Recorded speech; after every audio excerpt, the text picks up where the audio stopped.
Senhoras e senhores, obrigado por aguardarem. Sejam muito bem-vindos à videoconferência de divulgação dos resultados do primeiro trimestre de 2022 da Eletrobras. Apresentando o time da Eletrobras, temos aqui presentes o senhor Rodrigo Limp, presidente da Eletrobras, a senhora Elvira Presta, diretora financeira e de Relações com Investidores, a senhora Camila Gualda Araújo, diretora de Governança, Riscos e Conformidade, e o senhor Pedro Luiz Jatobá, diretor de Geração. Informamos que esta videoconferência está sendo gravada e será disponibilizada no site de RI da companhia, onde se encontra disponível a respectiva apresentação em ambas as línguas. Destaco que, para quem precisar de tradução simultânea, temos essa ferramenta disponível no ícone do globo, escrito Interpretation, localizado no centro inferior da tela. Ao selecioná-lo, escolha o seu idioma de preferência, português ou inglês. Para aqueles ouvindo a videoconferência em inglês, há a opção de silenciar o áudio original em português, clicando em Mute Original Audio. Para a sessão de perguntas, orientamos que sejam enviadas via ícone de Q&A no botão inferior de sua tela. Por padrão da dinâmica, seus nomes serão anunciados para que façam sua pergunta ao vivo. Nesse momento, uma solicitação para ativar seu microfone aparecerá na tela. Caso não queira abrir seu microfone ao vivo, favor escrever sem microfone ao final da pergunta, para que nossa operadora leia em voz alta. Antes de prosseguir, gostaríamos de esclarecer que eventuais declarações que possam ser feitas durante esta teleconferência relativas às perspectivas de negócios da companhia, projeções, metas operacionais e financeiras constituem-se em crenças e premissas da diretoria da Eletrobras, bem como em informações atualmente disponíveis para a companhia. Considerações futuras não são garantias de desempenho, pois envolvem riscos, incertezas e, portanto, dependem de circunstâncias que podem ou não ocorrer. Investidores devem compreender que condições econômicas gerais e outros fatores operacionais podem influenciar nos resultados expressos em tais considerações futuras. Agora, gostaria de passar a palavra para o senhor Rodrigo Limp, presidente da Eletrobras, para iniciarmos a nossa apresentação. Senhor Rodrigo, pode prosseguir, por favor. Muito obrigado, uma boa tarde a todos, sejam todos bem-vindos à nossa apresentação de resultados do primeiro trimestre de 2022. Como sempre, uma grande satisfação ter aqui a oportunidade de apresentar os resultados da Eletrobras, tem um compromisso com a transparência e diálogo com o mercado, com o setor, com analistas, com a imprensa. Então, a gente valoriza muito eventos como esse e é sempre uma satisfação.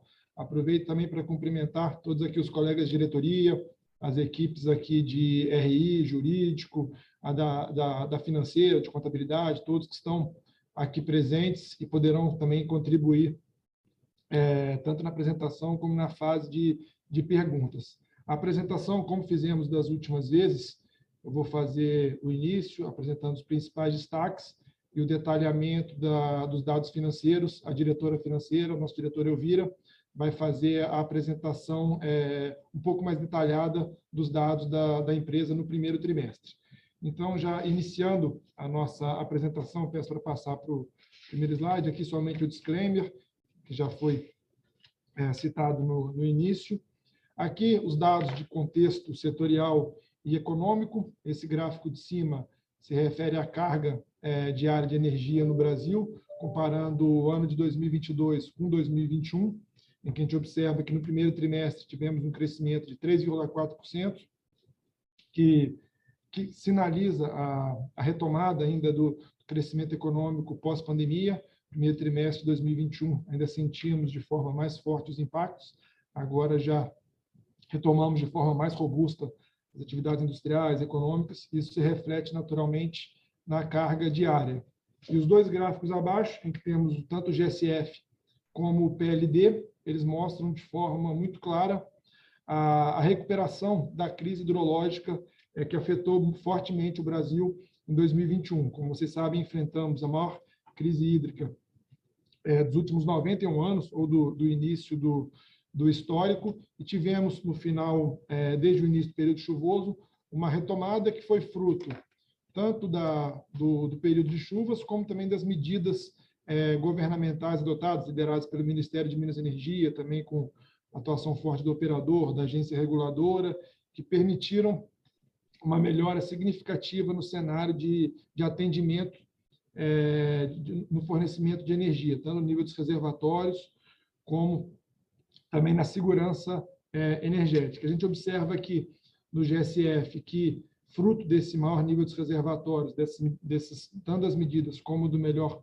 cenário de chuvas, tivemos no primeiro trimestre, no GSF, ali muito próximo de 95%, 94%, 97%. No ano passado, estávamos com 67% e 87%. E a mesma interpretação do fim da crise hídrica a gente observa no PLD, em que estamos ali com o PLD na ordem de 56, próximo de 60, em que tivemos no meio do ano passado, no auge da crise hídrica, valores próximos ao teto, próximos a R$ 600, 584, 577 nas médias mensais. Então, hoje temos um cenário de fornecimento de energia muito mais favorável do que tínhamos em 2021. Então, passando para o próximo slide, em que temos a performance da geração. A Eletrobras ela é responsável por cerca de 28% da capacidade instalada de todo o nosso sistema. E no primeiro trimestre, fomos responsáveis por cerca de 38% de toda a energia consumida no Brasil. Então, tivemos uma produção de energia muito forte, fruto também, principalmente, da melhora das condições hidrológicas. Aquele gráfico do GSF próximo de 1, ele se conversa com essa diferença entre a nossa participação na capacidade instalada e na produção de energia. E embaixo temos os dados de balanço energético, em que, em relação ao primeiro trimestre 2021 e 2022, não temos grandes alterações. E no de receitas, que também vamos detalhar um pouco mais adiante, tivemos um crescimento significativo nas receitas de geração. Quando a gente olha item a item, esses valores eles tiveram um crescimento mais forte, especialmente na parte da energia nuclear, em que a receita cresceu cerca de 300 milhões nesse trimestre, comparado com o primeiro trimestre de 2021. Passando para o próximo slide, agora falando um pouco de performance de transmissão. A Eletrobras ela tem 39,6%, no último trimestre tínhamos pouco mais de 40%, então a Eletrobras reduziu um pouco a sua participação nas redes de transmissão comparado com os últimos trimestres, isso vem acontecendo também ao longo dos últimos anos. Em termos de performance, tivemos um trimestre com grande robustez, com níveis de desligamento muito próximos do último ano, em que foi resultado de um grande trabalho de melhora da eficiência operacional da companhia. Quando a gente compara, por exemplo, com 2018, a gente vê uma melhora significativa em termos de desligamento de linhas. Em termos de disponibilidade de transformadores, a gente mantém nos últimos anos uma constância e com números bem favoráveis em termos de disponibilidade. Tivemos uma redução de corte de carga em relação ao trimestre do ano passado de 42%, em termos de descontos de parcela variável, o que resultou num desconto menor de 7,79 milhões, uma redução de 1,7% em relação ao primeiro trimestre do ano passado. Agora, passando para os destaques financeiros do trimestre, tivemos um crescimento da nossa receita operacional líquida de 12%, um crescimento bem significativo, teve com alguns principais fatores que motivaram, teve o crescimento da receita proveniente da eletronuclear, usinas de Angra 1 e 2, que eu já citei. Tivemos também um processo associado à usina de Candiota 3, que também resultou no aumento da receita, e também ativos de transmissão, especialmente da Chesf, que tiveram seu reconhecimento de receita, que também afetaram positivamente a receita operacional líquida da companhia. Em termos de EBITDA, de IFRS, tivemos uma pequena redução em relação ao primeiro trimestre de 2021, isso muito fortemente impactado pelas PCLD associada à Amazonas Distribuidora, que nós vamos detalhar um pouco mais à frente. Em termos de lucro líquido no trimestre, tivemos um crescimento bem robusto em relação ao primeiro trimestre do ano anterior, um crescimento de 69%, em que a companhia registrou um lucro de 2,7 bilhões de reais. Isso representa que foi o melhor resultado de um primeiro trimestre da companhia desde 2006, que é exatamente o início do histórico em que os resultados trimestrais passaram a ser consolidados. Então, desde quando se iniciou a ter o resultado trimestral consolidado, esse é o melhor primeiro trimestre da Eletrobras em termos de lucro líquido, 2,7 bilhões, que é um número bem expressivo. Em termos de destaques financeiros recorrentes, também tivemos um crescimento aí próximo do IFRS em termos de receita operacional líquida de 11%. O EBITDA, aí sim tivemos um crescimento de 9,6%, e o lucro líquido também próximo do IFRS, um crescimento de 66%, com lucro líquido de 4,5 bilhões de reais nesse primeiro trimestre de 2022. Aí, passando para o próximo slide, trazendo mais alguns destaques da companhia no primeiro trimestre, com relação ao processo de capitalização da Eletrobras em análise pelo Tribunal de Contas da União. Tivemos, em meados de fevereiro, exatamente no dia 15, a aprovação da primeira etapa do processo, com a aprovação das premissas para a definição do bônus de outorga, que se refletiram na resolução do CNPE, e tivemos, na semana passada, na sexta-feira, a inclusão na pauta da reunião do colegiado de amanhã, dia 18, a análise da segunda etapa, que trata da modelagem e do preço mínimo da operação de emissão de ações pela Eletrobras. Tivemos o crescimento da receita operacional líquida, que já foi citado, de 12%. O PMSO, tivemos uma redução também bem significativa, de 3,4%, que isso representa a trajetória de aumento de eficiência da companhia.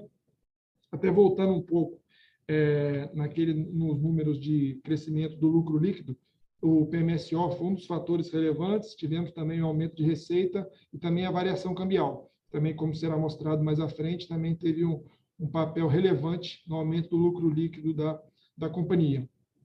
Em termos de participações societárias, continuamos com a nossa pauta de racionalização das participações societárias, com o encerramento da Manaus Construtora, da CSE e da Inambari, e tivemos também a alienação da Livramento Holding.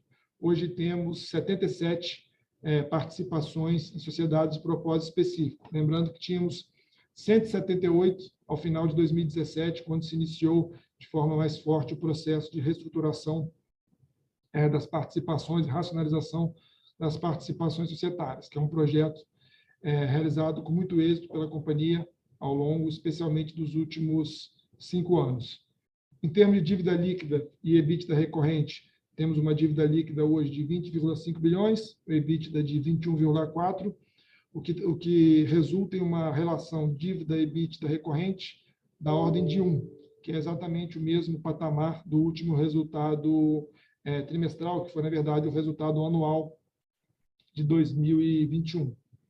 Em termos de destaques negativos, tivemos a PCLD da Amazonas, um valor total de 1,2 bilhões de reais, um impacto bem significativo, negativo no nosso resultado, sendo a maior parcela na Eletronorte, 867 milhões, e 359 milhões aqui na Eletrobras Holding. Em termos de contingências, também tivemos impactos significativos negativos, da ordem de 671 milhões, e sendo 300 milhões ainda relacionados com empréstimos compulsórios. Então, passando para o próximo slide, próximo e último slide dos destaques, tratam dos destaques ESG. Aqui, queria destacar o retorno da Eletrobras na carteira ISE da B3, com validade de maio a agosto de 2022. A manutenção da Eletrobras no ICO2 B3, que é o Índice Carbono Eficiente. A adesão à iniciativa Métricas do Capitalismo dos Stakeholders, que é uma iniciativa liderada pelo Fórum Econômico Mundial. Tivemos também a inclusão na lista de líderes de engajamento de fornecedores em mudanças climáticas do CDP, e também ao Programa Brasileiro de ESG Protocol, que também é um programa organizado pela FGV, em que também tivemos a nossa adesão. E embaixo, que não são selos exatamente do primeiro trimestre, mas são selos que representam o compromisso da Eletrobras com a pauta ESG e nos trazem muito orgulho, porque significa um reconhecimento das diversas instituições que acompanham o tema da atuação da Eletrobras na pauta ESG. Então, com isso, eu encerro essa primeira parte da apresentação, com os principais destaques da companhia no primeiro trimestre e peço para a diretora Elvira dar sequência com o detalhamento do desempenho financeiro do primeiro trimestre. Por favor, Elvira. Obrigada, Limpe. Bom, boa tarde a todos também que nos acompanham em mais uma videoconferência dos nossos resultados. Pode passar o próximo slide, por favor. Então, nós vamos aqui, a exemplo do que fazemos todos os trimestres, apresentar com um pouco mais de detalhe a nossa demonstração de resultados. Lembrando que essa coluna com a cor azul é o IFRS, os números reportados, e na coluna em verde, de acordo com o protocolo que nós temos, o que é que a gente considera eventos, excluindo os chamados eventos não recorrentes, né, de forma a ter, então, resultado em bases recorrentes. E aqui à direita tem alguns destaques, tem muito detalhe, eu vou passar apenas alguns mais relevantes, e depois vamos ver em forma gráfica cada uma dessas linhas de destaque, né, receita, custos, EBITDA, lucro líquido, de maneira que fica mais didático de acompanhar o resultado. Então, começando aqui na receita bruta, né, como o nosso presidente já destacou, nós tivemos um trimestre muito positivo, com crescimento aqui da ordem de 11% da receita. Esse crescimento, quando a gente vê em valores, né, aqui à direita, da ordem de R$1 bilhão, mais ou menos 60% disso veio do nosso negócio de geração e aproximadamente 40% veio do nosso negócio de transmissão. Na geração, esse aumento de 637 milhões, ele é explicado por diversos fatores, né? Os mais relevantes, alguns também já mencionados, na eletronuclear, nós tivemos o efeito do reajuste anual da eletronuclear, que aqui tem grande parte disso está relacionado ao repasse, né, do custo do combustível nuclear, então isso trouxe mais de 300 milhões de aumento de receita nesse trimestre. Na nossa outra controlada, a Eletronorte, também tem um contrato em particular com um grande cliente industrial que tem um derivativo, né, atrelado a preço de alumínio, isso também impactou positivamente, são quase 150 milhões de reais aqui. Na transmissão, vale a pena destacar que nós temos tido um êxito num processo que temos feito de aumentar o foco nos investimentos de reforços e melhorias que vão se traduzindo em aumento de receita, e isso se concretizou nesse trimestre. Tivemos cerca aí de mais de 350 milhões de reais desse aumento de receita, desses 434 milhões vieram desses reforços e melhorias. Além disso, uma outra iniciativa nossa do plano da reorganização das SPS, que o Limpe também mencionou, nós incorporamos a TSLE na nossa controlada CGT Eletrosul, então já passamos até agora o efeito da receita toda sendo contabilizada na Eletrobras, então são 34 milhões, e demais contratos que são os ajustes atrelados ao IGPM. Então, isso de uma forma sintética, o que aconteceu na receita bruta. Quando a gente vai para o PMSO, aqui acho que é bem importante destacar que caiu 3% em base IFRS e 1% em base recorrentes, mas a gente tem aqui alguns eventos importantes. Primeiro, nós estamos conseguindo reduzir essas despesas, mesmo tendo tido algumas despesas que cresceram no período. Então, tivemos um acordo coletivo de 6,7%, ainda temos despesas referentes a passivos atuariais, mas ainda assim, com as demais medidas que vêm sendo feitas nos últimos anos, a gente tem conseguido reduzir esse bloco de despesas, né? E em termos de materiais e serviços, a gente tem um incremento, mas isso está relacionado a planos de manutenção que tem uma sazonalidade natural do calendário e nem sempre as manutenções acontecem exatamente nos mesmos trimestres a cada ano. No bloco de custos e despesas operacionais, aqui eu acho que o grande destaque é que esse custo subiu, né, em relação ao mesmo período do ano passado. O principal fator aqui está relacionado ao maior despacho da nossa usina termoelétrica de Santa Cruz, da nossa controlada Furnas. praticamente o despacho que ela gerou esse primeiro trimestre foi praticamente o dobro do mesmo período do ano passado. Então, isso aumenta o custo do combustível. Além disso, também tivemos aumento dos encargos de uso da rede por conta do indexador do IPCA. E, finalmente, no resultado financeiro, que foi um resultado positivo, quase 1,2 bilhão, melhor do que o mesmo período do ano passado. O principal destaque aqui foi a variação cambial. Tem trimestre que essa variação cambial é positiva, tem trimestre que ela é negativa, até porque o foco da companhia em operações de hedge tem sido na visão caixa e não na visão econômica. Além disso, nós também tivemos positivo aplicações financeiras, né, por estar com melhor caixa e também pelo aumento de taxa de juros, mas ao mesmo tempo isso também se compensa um pouco com o aumento dos encargos de dívida que também são impactados por essas taxas de juros. E da parte do não recorrente, a gente destaca aqui a atualização monetária da parcela do empréstimo compulsório, que é atrelada à Selic. Isso traz 300 milhões que aparece na coluna do IFRS, mas a gente exclui aqui do não recorrente.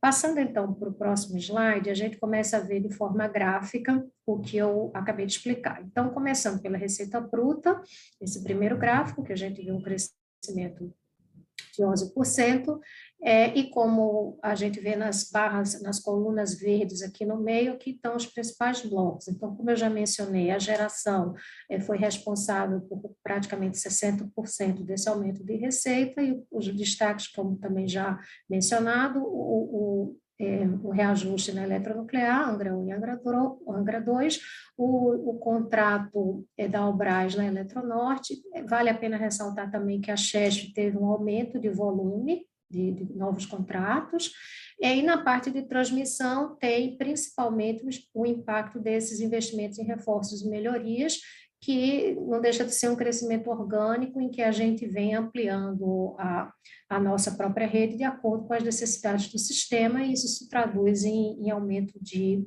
receita.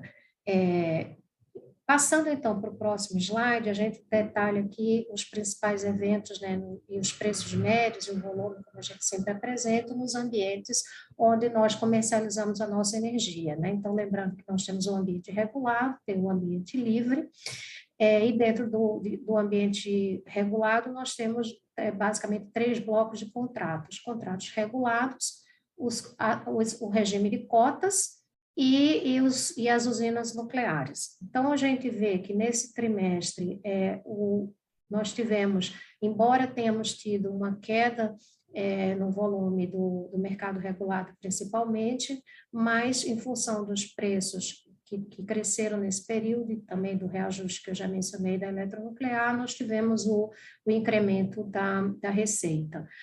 No ambiente livre, né, o destaque do contrato bilateral, que eu também já havia comentado, a questão do contrato lá que a Eletronorte possui com esse consumidor industrial, que tem o derivativo lá do preço do alumínio. Isso também faz com que aumente a nossa receita. Então, isso mostra 12% de aumento da receita bruta. Tivemos também no contrato regulado, que aparece, quando a gente faz aquela análise do não recorrente, a gente exclui, mas de qualquer forma dentro da receita bruta a gente contabiliza, que nós tivemos um êxito de uma decisão judicial que impactou a CGT Eletrosul, um contrato antigo, um leilão do passado, em que a antiga CGTE tinha sido impactada por uma penalidade de indisponibilidade. Isso agora foi revertido a favor da empresa. Isso representou 100 milhões de reais positivo na receita. Parte disso é financeiro, mas teve um impacto, então, positivo. Então, acho que esses aqui são os principais eventos que nós tivemos de receita, de geração. Podemos, então, passar para o gráfico seguinte, slide seguinte, onde a gente traz o PMSO, as despesas operacionais, né, pessoal, material, serviços e outros. Lembrando que o gráfico da esquerda, ele aparece na versão IFRS, demonstrando uma queda de 3%, e do lado direito, em bases recorrentes, com uma queda de 1%. Aqui, acho que o grande destaque é o bloco de pessoal, que é a nossa principal despesa, nessa parte em azul, ela representa cerca de 60% do PMSO, e como eu falei, embora tenhamos tido alguns aumentos decorrentes, né, das pressões inflacionárias, aumentos de acordo próprio acordo coletivo, também questões relacionadas a passivo atuarial, mas outras rubricas têm nos proporcionado redução fruto das medidas já implementadas nos anos anteriores. E com relação a material e serviços, o que cresce aqui no período está relacionado a eventos de manutenção, que, como eu falei, não necessariamente eles acontecem exatamente nos mesmos trimestres, então tem uma sazonalização aí nessa comparação. E no bloco de outros, a gente teve uma redução por ter tido menores despesas com o imposto de renda, referente a um evento que a gente teve no ano passado, que impactou, então, aumentou o valor no ano passado, e esse ano esse evento não se repetiu, então isso nos trouxe uma redução também. Passando, então, para o próximo slide, nós temos aqui o detalhamento das provisões. Como o Limp já mencionou na introdução, esse trimestre nós tivemos um impacto relevante da PCLD da Amazonas Energia. Uma grande parcela disso é o que a gente chama de PCLD prospectiva, cumprindo os normativos contábeis, e essa PCLD ela se subdivide na parte referente à venda de energia, que está lá na controlada Eletronorte, né, oriundo da antiga Amazonas GT, que foi incorporada pela Eletronorte, e outra parte se refere aos contratos financeiros de dívida da Amazonas Energia com a Eletrobras Holding. Então, essa linha que está destacada em verde claro, que trouxe esse aumento de 1 bilhão e 200, a gente tem um destaque aqui do lado direito, né? Como é a composição desse 1 bilhão e 200, então 867 milhões referente ao crédito, a PCLD referente à Eletronorte, e cerca de 360 milhões na Holding. E aqui embaixo a gente colocou uma tabelinha para auxiliar a compreensão de todos os valores envolvidos. Então, o que a gente coloca aqui é qual é o total hoje de dívida, né, que a Amazonas Energia tem com a Eletrobras. Então, somos 7 bilhões 185 milhões, isso está composto na dívida financeira, que são os mútuos, de 4 bilhões e meio, e mais a dívida decorrente dos contratos de energia, cerca de 2 bi 600. Então, essa é a composição de 7 bi 200.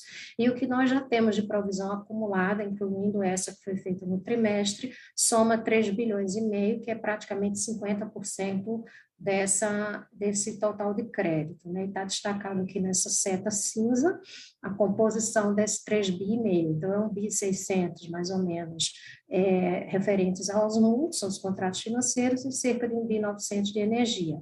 Como eu falei, uma boa parte disso é PCLD prospectiva, conforme os normativos contábeis, mas aqui à direita a gente destaca o valor que efetivamente está vencido no encerramento do trimestre, que são 218 milhões em mútuos e 546 milhões nos contratos de energia.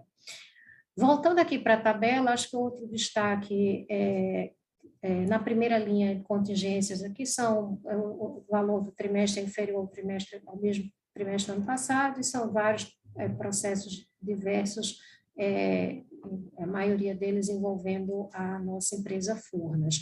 E no empréstimo compulsório nós tivemos algumas movimentações desfavoráveis, ainda não a sentença, mas algumas movimentações em um processo, e outros casos estão pulverizados, como a gente sempre explica, são muitos processos judiciais, e à medida que eles vão avançando, a gente pode precisar fazer algum ajuste. Isso representou 300 milhões nesse trimestre.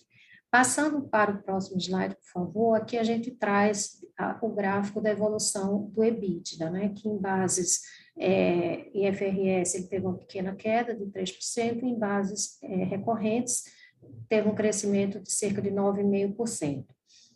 Da forma gráfica, a gente vê que esse crescimento ele vem principalmente do aumento da receita, que já foi detalhado, então são 920 milhões vem do aumento de receita. Tivemos também aumento de participações societárias.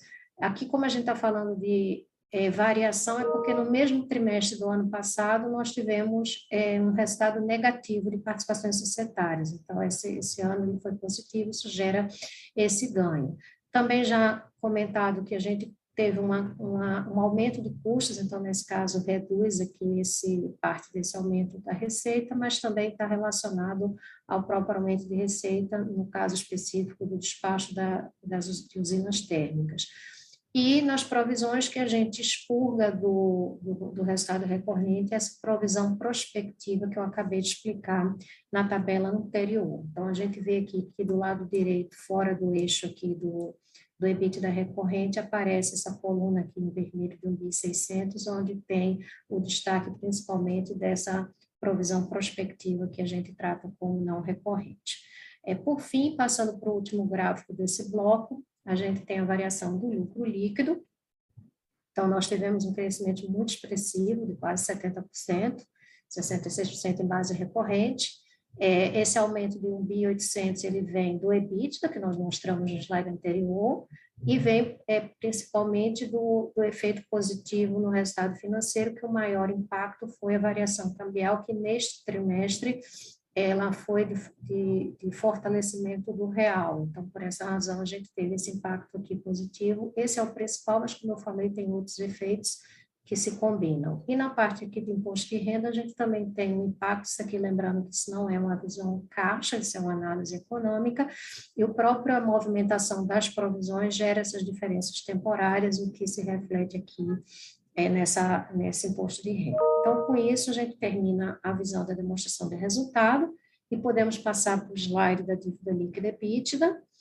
Próximo slide, por favor. Aqui a gente vê que por já 4 trimestres consecutivos nós temos mantido esse indicador em uma vez, a dívida líquida EBITDA, e aqui a tabela da direita traz um pouco mais de detalhamento, né, da nossa dívida. Então, a nossa dívida bruta, ela está em 41 bilhões e 600, sendo 8 bilhões de curto prazo, 33 bilhões e meio de longo prazo, subtraindo os financiamentos que a gente ainda tem a receber, saldo líquido de Itaipu também consideramos aqui, a gente chega perdão, eu esqueci de destacar aqui em verde a nossa posição de caixa, isso aqui é a posição de caixa consolidada, praticamente se manteve em relação ao trimestre anterior, da ordem de 15 bilhões, e subtraindo os financiamentos, a gente chega a uma dívida líquida de 20 bilhões e meio. E nós destacamos aqui, nesse texto aqui embaixo da tabela, já alguns eventos subsequentes que nós já demos publicidade através dos nossos fatos relevantes. Então, nós temos agora, já tivemos, né, em abril, a primeira, lá em 2019, quando nós voltamos a acessar o mercado de dívidas, fizemos uma emissão de debêntures e a primeira série, primeira tranche daquela emissão de 2019 venceu agora em abril de 22, 1 bilhão e 200, já foi quitada. Nós também já anunciamos, através de fato relevante, a aprovação de uma captação para Furnas de até 2 bilhões e meio de reais, e também já anunciamos a alienação das ações da C3E, transmissora, que aconteceu também no mês de abril, isso também já foi informado, que trouxe, então, um reforço de caixa de 1 bilhão e 100.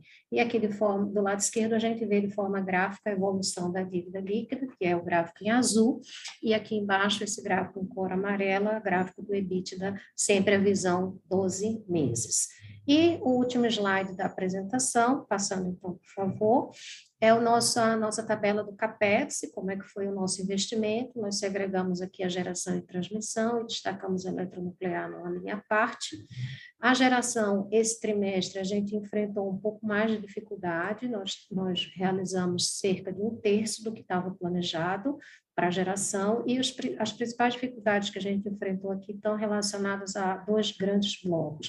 Primeiro, que nós temos o nosso planejamento para esse ano está muito focado também em aumento das fontes renováveis, né? E esse é um segmento que está muito aquecido, até em função de questões regulatórias, e com isso os fornecedores também estão com uma sobrecarga e a gente tem enfrentado dificuldades nos processos de aquisição. Isso tem tornado desafiador o cumprimento do cronograma originalmente previsto, e a gente está precisando fazer uma adaptação que foi planejado. E outro projeto importante, esse não de renováveis, mas da nossa usina termoelétrica de Santa Cruz. Essa usina, como eu já falei, ela foi despachada no primeiro trimestre e a gente tinha planejado a expansão, né, do ciclo combinado nesse período. Isso também precisou ser postergado por conta da necessidade da usina estar despachada. E na transmissão, que nós tivemos um resultado excelente, conseguimos fazer mais de 90% do planejado. Acho que aqui o grande destaque, que de alguma maneira eu já mencionei na apresentação sobre a receita, são os projetos todos de reforços e melhorias que têm se revelado aí bastante importante para o nosso crescimento de receita.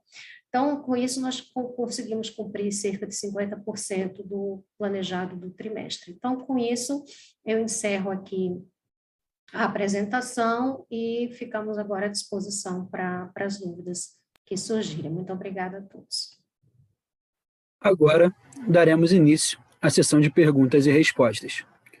Pedimos, por gentileza, que os façam todas as perguntas de uma só vez, aguardando a resposta da companhia.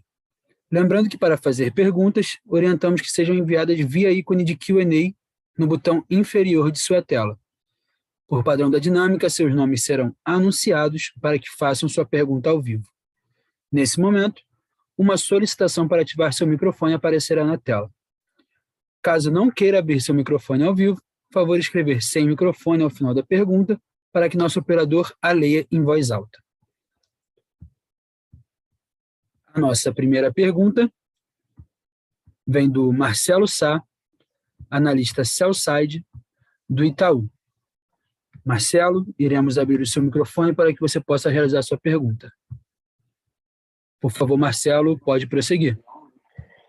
Oi, pessoal. Obrigado pelo call. Eu tenho uma pergunta em relação a tudo que está acontecendo com Santo Antônio, né? Então, teve uma disputa judicial, né, que a Santo Antônio perdeu numa arbitragem, né, e tem um desembolso que vai ser feito para poder pagar esse claim, né? Pelo que a gente leu aqui em notícia, os outros sócios de Santo Antônio não pretendem fazer esse aporte, né? Então, a Eletrobras provavelmente teria que fazer esse aporte.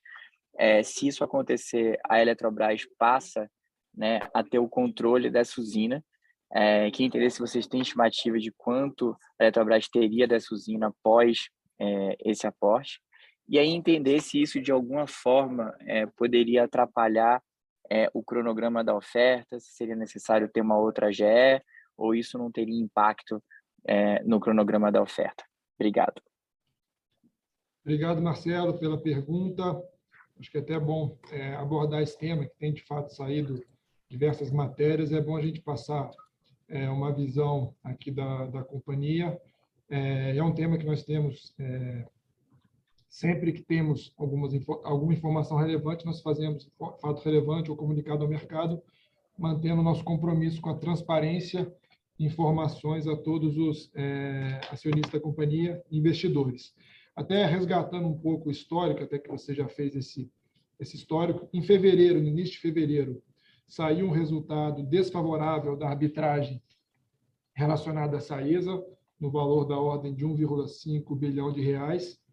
Ainda estávamos, naquele momento, elaborando as demonstrações financeiras do relatório anual do quarto trimestre de 2021.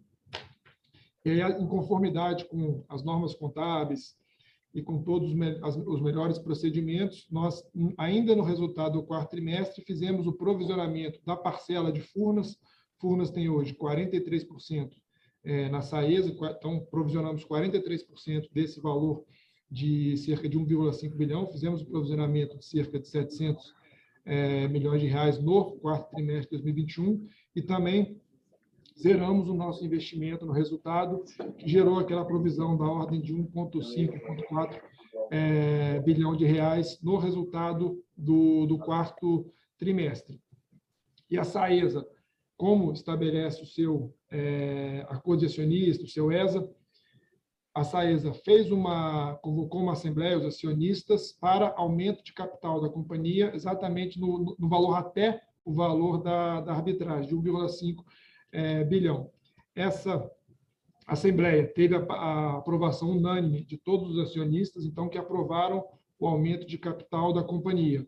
E essa assembleia ela ocorreu no final de abril, e após essa aprovação do aumento de capital, temos agora um prazo de 30 dias para que os acionistas decidam sobre a subscrição das ações e, consequentemente, o aporte na SAESA dos valores a que correspondem cada uma das parcelas. A CEMIG, até o momento, foi a única delas, no nosso conhecimento, que fez essa comunicação formal ao mercado de que não vai fazer o aporte na parcela da CEMIG. E aqui, do ponto de vista de Furnas, Eletrobras, Furnas, que é o acionista direto, nós estamos fazendo todas as avaliações prévias para que a gente possa tomar uma decisão sobre o aporte. Estamos avaliando todos os cenários, inclusive o cenário que você citou, de não aporte pelos demais acionistas. E essas avaliações, elas incluem tanto os estudos, as avaliações econômico-financeiras da SAESA, os impactos nela para Furnas e Eletrobras, também uma avaliação jurídica das consequências desse aporte, caso os demais acionistas não façam o aporte, e também a obtenção de anuências necessárias, no caso de eventuais anuências que sejam necessárias, tanto governamentais quanto dos credores. E o processo ele segue todo o rito que a companhia faz para operações como essa. É necessária avaliação tanto na empresa Furnas, na diretoria, no conselho de administração, no comitê de auditoria e riscos e também na governança da Eletrobras. Então, esse processo está dentro do rito normal, dado que houve essa decisão desfavorável para a SAESA. E como eu até citei na apresentação, a Eletrobras ela tem participações hoje em 77 sociedades de propósito específico. Já teve 178, hoje tem 77. E essas empresas, naturalmente, ela tem fatos que geram necessidade de avaliações e posicionamentos da companhia. Exatamente isso que estamos fazendo, seguindo todo o rito previsto interno e também todas as avaliações que são necessárias para que a gente tenha essa decisão. E entendemos que não há nenhuma relação com o processo que foi submetido à Assembleia dos Acionistas relacionado à capitalização da Eletrobras. A Assembleia ela teve os itens de forma expressa definidas tanto na lei como na resolução do PPI, e essa questão da SAESA é uma questão da gestão da Eletrobras, que independe completamente do processo, do que foi definido na GE e também do processo de capitalização. Então, a gente não vê essa necessidade de revisitar a Assembleia por causa desse tema e também nem impactos no cronograma. Seguimos trabalhando tanto na questão da SAESA, como também no cronograma da oferta. Né? Claro que sujeito à deliberação pelo Tribunal de Contas, que está previsto para ser realizada amanhã. Não sei se perfeito. Respondendo. Não, está claríssimo, Link. Obrigado. E aí, acho que uma outra pergunta, até olhando um pouco o que vocês reconheceram de provisão adicional nesse resultado, né, referente ali à Amazonas, como que a empresa vai, de fato, brigar para receber esses recursos? Né? Se tem um player lá que está com dificuldade financeira, dificuldade operacional para poder gerir esse ativo, né? Uma dívida de combustível super alta, uma dívida de empréstimo alta, que, enfim, só está crescendo, né? Qual que é a chance, de fato, de vocês receberem um dia esse recurso? Seria a ANEEL, eventualmente, tomar essa concessão? Enfim, queria entender um pouquinho mais qual é a perspectiva de você conseguir reaver parte desse montante aí que já foi provisionado referente à Amazonas e quais são os próximos passos que a ANEEL pode executar. Não, perfeito, Marcelo. Vou fazer uns comentários, depois, se a diretora Elvira ou o mesmo diretor Jatobá quiser complementar, fiquem à vontade. De fato, esse é um tema que tem afetado o resultado não só desse trimestre, mas também do trimestre passado, e é um tema, de fato, complexo para a companhia. A Amazonas Distribuidora é uma área de concessão bem complexa, tanto que quando foi realizado o leilão só teve um único proponente, é uma área com grandes desafios de gestão e também regulatórios, e hoje temos, de fato, uma exposição muito grande na companhia e uma situação, de fato, na distribuidora, que, de fato, hoje não há um equilíbrio estrutural daquela concessionária. Então, a gente entende que algumas medidas precisam ser tomadas. Medidas tanto... tem alguns pleitos regulatórios da distribuidora, que ela tem tratada diretamente com o poder concedente e com a ANEEL, e também medidas de gestão da companhia, no sentido de aumentar a eficiência, principalmente a redução de perdas, modernização de sistemas de medição. Nós temos tratado com frequência com a distribuidora e ela tem nos apresentado medidas que até o momento ainda não tiveram resultados tão efetivos, que reforça a necessidade, a situação da companhia de preocupação, mas que são necessários avançar. Entendo que essas duas frentes, tanto discussões regulatórias, como também questões de gestão da própria companhia distribuidora. Eu não sei se eu vi ou Jatobá querem complementar algum ponto. Você quer falar, Jatobá, a questão da resolução? Talvez só nessa questão da ANEEL, essa resolução recente da questão da sobrecontratação, de que agora mais recentemente a Amazonas passou a receber no período de 30 dias e não mais tendo que esperar um ano para ter o impacto que é o que afeta o capital de giro dela, né? Porque o ano passado a sobrecontratação ela continuava existindo, mas em função da crise hídrica os preços de spot estavam muito altos, então ela conseguia liquidar a preços elevados e isso não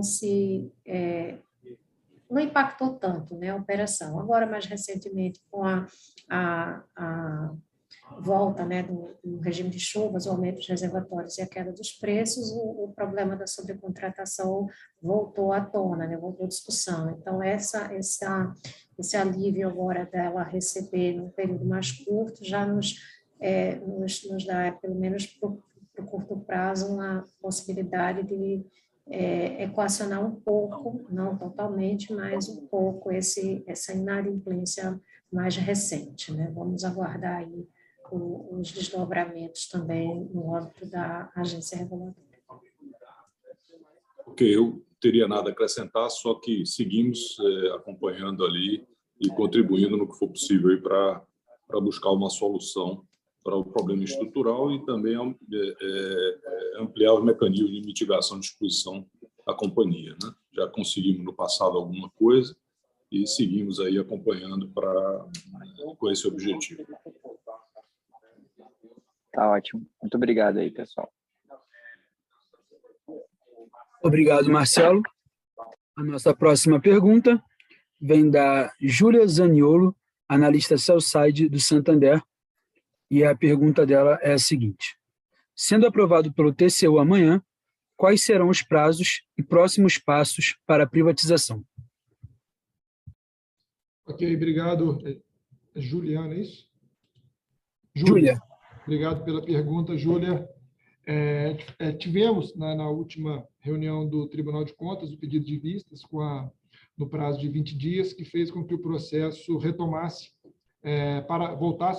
para a pauta amanhã, no dia 18. Essa mudança esse pedido de vista fez, como inclusive já foi informado, a mudança da nossa janela do processo de capitalização. Então, com isso, agora a gente passa a considerar esses resultados do primeiro trimestre que arquivamos ontem, estamos aqui apresentando hoje.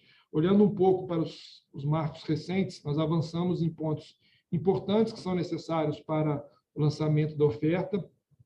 Fizemos, em fevereiro, a realização da Assembleia Geral Extraordinária dos Acionistas, que aprovaram todos os itens da capitalização. Tivemos o resultado anual, tivemos o 20F, que foi arquivado no início de maio, e agora mais um fato importante que foi e necessário, que foi a publicação do resultado do primeiro trimestre, que foi realizada ontem, com essa apresentação de hoje. Então, amanhã, caso o TCU aprove o processo de capitalização, não havendo alteração naqueles itens que constam nas resoluções do PPI, do CNPE e também do que foi encaminhado para a Assembleia de Acionistas. Então, naturalmente, após a deliberação, nós vamos ter que fazer uma análise do acordo do TCU, justamente para termos essa avaliação, se de fato impacta ou não no que foi submetida à documentação para os acionistas. Então, havendo essa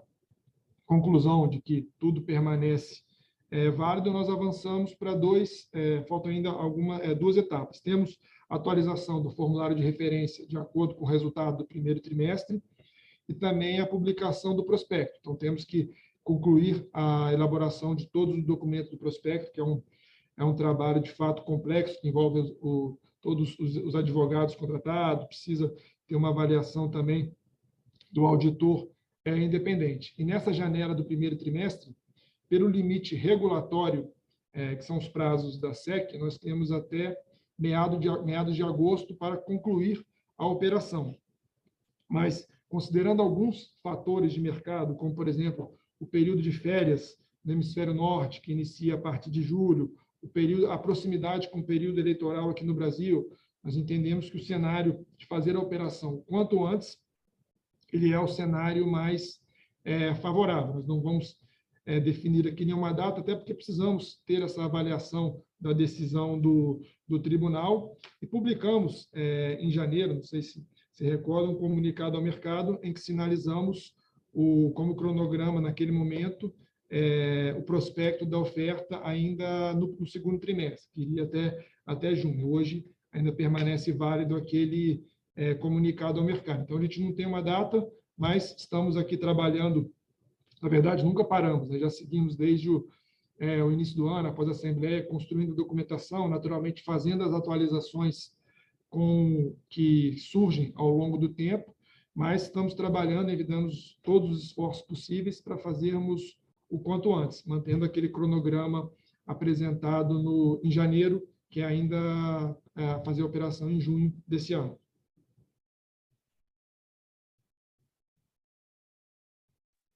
Obrigado.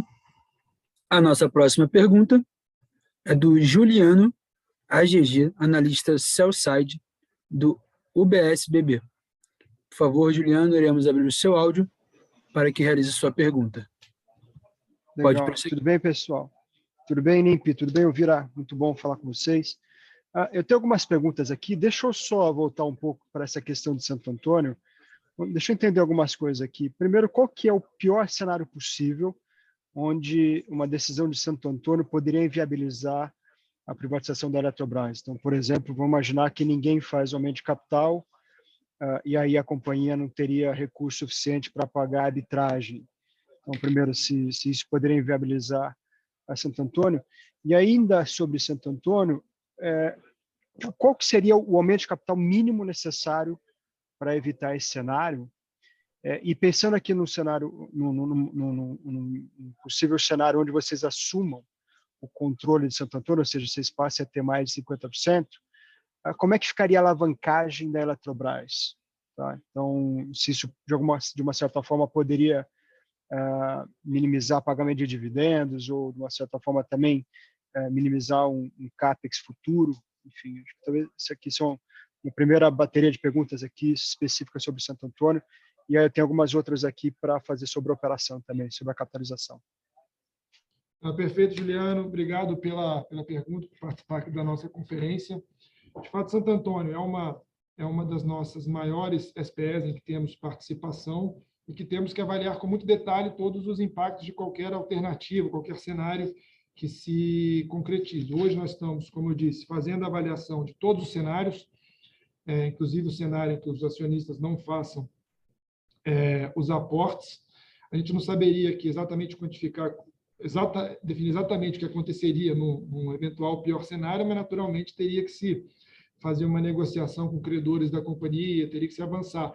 E nessa etapa agora que a gente está justamente analisando os impactos de todas as alternativas para que a gente tome a melhor decisão para a Eletrobras como um todo, também olhando naturalmente a continuidade da Santo Antônio Energia, que também, como eu disse, é uma das maiores SPEs da companhia. E como eu coloquei sobre a capitalização, entendemos que as discussões hoje elas acontecem de forma independente, em paralelo. É claro que uma empresa do tamanho de Santo Antônio, se houver um problema, é claro que é um ponto de atenção, mas justamente as nossas análises, e a gente está fazendo exatamente isso dentro do prazo previsto do aumento de capital, para que as decisões aconteçam ao tempo de de que seja possível tomar a melhor decisão para a sequência tanto de Santo Antônio como de Furnas, que é o serviço direto, e da Eletrobras como um todo.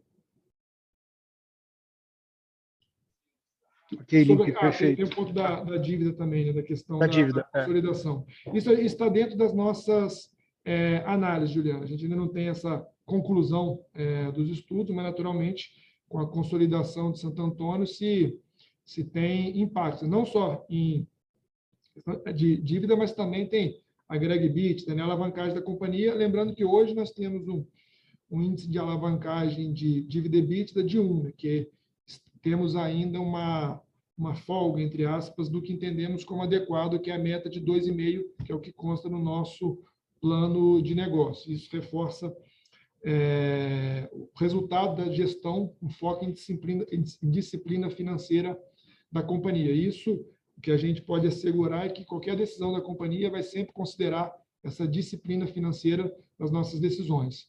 Como esse tema acaba abrangendo a questão financeira, pergunto se a Elvira tem algum complemento sobre esse. Limpe, é exatamente o que você falou, tá, Juliano? A questão de endividamento, ela, sem dúvida, na hipótese de haver a consolidação, a gente vai trazer uma dívida realmente relevante, mas, por outro lado, o EBITDA vem também, ele vai vindo ao longo do tempo, né, porque a cada trimestre vai consolidando, então, você pode ter um impacto maior no início, depois isso vai normalizando, e além do fato também que o Limp já citou, de que a gente está hoje com um nível de alavancagem bem controlado, né, em torno de 1 vez, como a gente demonstrou, e essas análises, então, estão sendo feitas fruto também dos estudos, e vamos aguardar aí a decisão dentro da nossa governança, estamos ainda nesse prazo, né, de 30 dias, como falado. Tá ótimo, obrigado, Limp, obrigado, Elvira. Deixa eu só, e aí agora, talvez por ponto de maior interesse dos investidores aqui, ainda é sobre a capitalização. A gente tem escrito bastante sobre vocês e o nosso base case é de que daria para iniciar aqui o roadshow ainda em junho, tá? No início de junho. Então, nós teríamos aqui, pelo lado da Eletrobras, 15 dias para preparar toda a documentação, né? Acabar com a publicação do formulário de referência no final do mês. E a segunda parte aqui é dentro do TCU, que eu queria ouvir um pouco a opinião de vocês. Vamos lá, amanhã acontece a sessão do TCU, não existe a possibilidade de um pedido de vistas, até pelo regimento interno, ou seja, amanhã sai uma resposta do TCU. E esse relatório que vai ser votado no TCU, ele vai ter algumas determinações, né? Então, só para entender com vocês se talvez seja o base case, se vocês concordam, de que seriam necessários aí pelo menos uns 10 dias para atender essas determinações. E aí, tendo então esses 10 dias, daria para começar o roadshow em junho. Vocês acham que esse é o base case? É muito otimista? Pessimista? Como é que está a visão de vocês, hein? Não, perfeito, Juliano. Eu acho que sobre a decisão do tribunal, a gente tem que aguardar qual vai ser a deliberação, porque é difícil a gente estimar um prazo para análise, porque a gente não sabe exatamente quais determinações ou recomendações virão para a Eletrobras, quais serão para o BNDES, para o Ministério de Minas e Energia ou para o CNPE. Então, acho que seria um pouco precipitado nosso estimar um prazo para analisar as determinações que a gente ainda não conhece. Sobre o cronograma da oferta, havendo naturalmente uma decisão que a gente entenda que não impacte tudo que foi construído, a gente segue trabalhando com aquele cronograma que eu citei, que foi comunicado ao mercado no início do ano. Ok. Obrigadão, Limp. Obrigado, Elvira. Obrigado, Juliano. A nossa próxima pergunta vem do Henrique Peretti, analista sell-side do JP Morgan. Queremos abrir o seu áudio, Henrique, para que você possa realizar a sua pergunta. Por favor, pode prosseguir. Obrigado. Eu tenho duas perguntas também em relação à capitalização. A primeira Limp, você poderia explicar se, de acordo com o voto do relator, né, que já é público, se o voto dele exigiria uma nova GE, ou se todos os outros ministros acatarem o voto, aprovarem o voto da forma como ele foi proposto, né, na reunião onde foi o pedido de vista, se não necessitaria uma nova GE? Então, essa seria a primeira pergunta. E a segunda pergunta é como que funcionaria a mecânica do preço mínimo? Essa é uma pergunta que a gente tem recebido bastante. A gente sabe que o preço mínimo não será divulgado, a gente não sabe como o TCU, no acórdão ele vai vir com uma tarja ou se não vai ser comentado durante a reunião, mas de qualquer maneira a gente sabe que esse preço mínimo existe. Como fica então o processo de book building com o sindicato se você tem esse preço mínimo que é undisclosed? Então a gente faria todo o book building e no final do processo seria feito um cross-checking, né, se você ultrapassou esse preço mínimo, ou se durante o processo teria algum tipo de indicação, basicamente a gente quer saber assim, se a gente só vai saber se você faz todo o processo de book building e então a companhia irá informar se de fato a oferta acontece ou não, com o preço médio, né, que foi realizado. Obrigado. Obrigado, Henrique, pelas duas perguntas. Na primeira, relacionado ao tribunal, a gente teve a primeira reunião em que o relator apresentou um voto e teve algumas contribuições de outros ministros, alguns pontos o relator sinalizou que acataria, outros não. Então, acho que hoje a gente não tem uma clareza de qual foi o posicionamento conjunto comum a todos os ministros, a maioria dos ministros, né? Então, para a gente, acho que ter uma posição definitiva se precisaria ou não revisitar alguma discussão que avançou, eu particularmente prefiro aguardar a decisão final. Sei que não foi essa exatamente a pergunta, Henrique, mas prefiro ser um pouco conservador para aguardar a decisão final, porque o próprio ministro relator, ele tinha lido um voto, depois ele sinalizou que concordou com a sugestão de outros ministros que apresentaram também posições. Então, para evitar alguma posição nossa precipitada, talvez até algum erro de entendimento nosso da conclusão, a gente prefere aguardar a decisão final do tribunal amanhã, né? Que a gente aguarda que seja amanhã.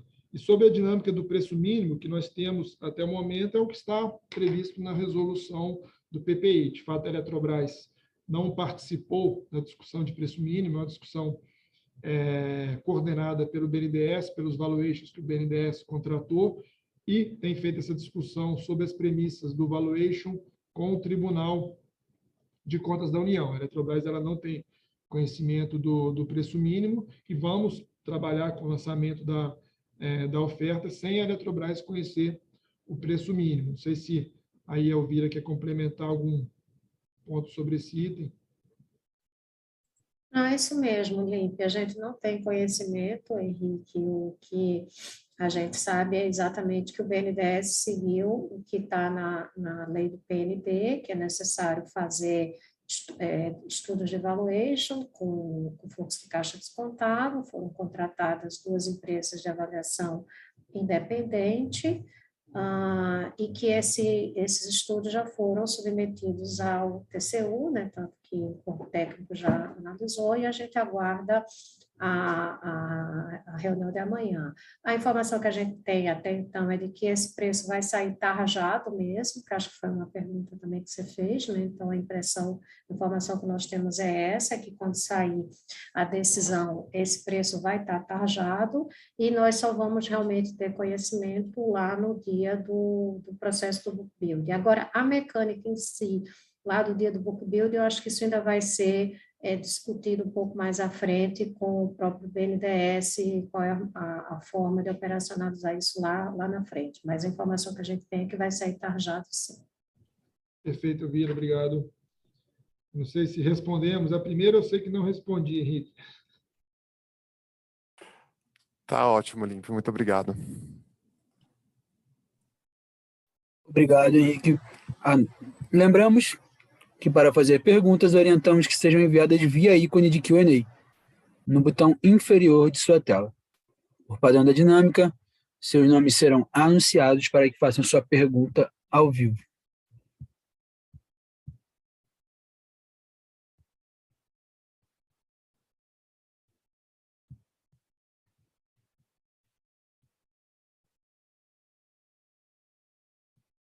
Agora estaremos encerrando a nossa sessão de perguntas e respostas. Retornamos a palavra ao palestrante, Sr. Rodrigo Limpe, para as considerações finais. Senhor Rodrigo, por favor. Obrigado, Luiz. Queria novamente agradecer a presença de todos que acompanharam, todos que fizeram perguntas. Queria também reforçar o compromisso da Eletrobras com a transparência na divulgação de todas as informações e a valorização que a empresa dá a eventos como esse, que temos a oportunidade de responder diretamente dúvidas de analistas, de investidores. Isso acho que contribui muito para a gestão da Eletrobras, que tem sido reconhecidamente uma gestão de diálogo e transparência. Então, novamente, só agradecer a presença de todos, falar que foi uma grande satisfação estarmos aqui apresentando esse resultado do trimestre, que, como mostram os números, foi um resultado muito positivo para a companhia, e seguimos firmes, sempre buscando e defendendo o melhor para a companhia. Desejo uma boa tarde a todos. Neste momento, a conferência da Eletrobras está encerrada. Agradecemos a participação de todos e tenham uma boa tarde. Boa tarde.